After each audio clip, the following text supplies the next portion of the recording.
Hi, good morning.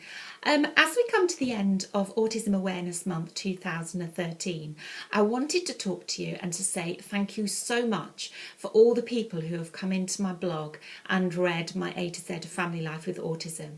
And I really hope that it's helped. I'd also like to thank you for the beautiful comments that have been left throughout the month.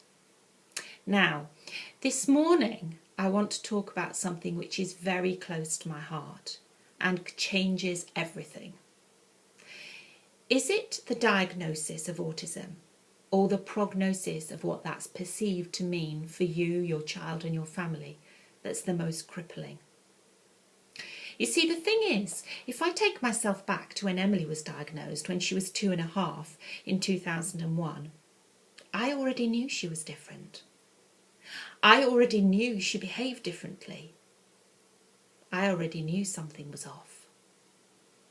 So when she was diagnosed with autism, it didn't come as a huge shock. I would watch her. She was an angry, frustrated little ball. She would line things up incessantly. Anything she could get her hands on. It could be spoons, it could be cushions, it could be videos. All the way up the stairs she would line up the videos. She screamed. She bit, she kicked, she scratched. She was impossible to potty train. She didn't sleep, she wouldn't eat. Not a typical life. So when Emily was finally diagnosed with autism, when she was 2.5 years old, it wasn't the fact that she was autistic that shocked me and devastated and rocked my world. It was the prognosis she was given. I remember my husband and I were sitting in a small room in a consultant's waiting room, basically, in the middle of Bristol. Emily had been taken away and they'd done things to her and tested things and I don't know what they'd done.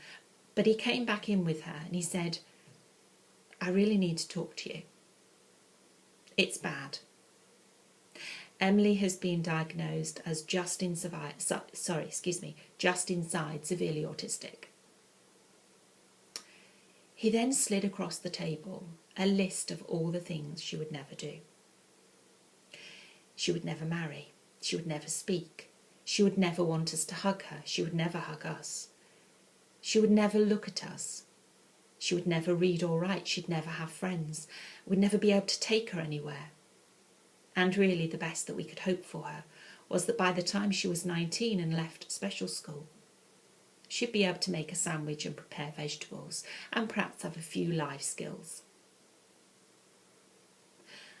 I remember looking across at her as she lined up toys on the carpet, and I could hardly breathe. Was that it? Was that it for a whole life? As we stood to leave, the consultant half took, half shook my hand and said, "I'm really sorry, but she is beautiful to look at." I remember leaving the room completely stunned and shocked. So it wasn't the diagnosis of autism that shocked me, it was the prognosis. The diagnosis is definite. Your child does have autism.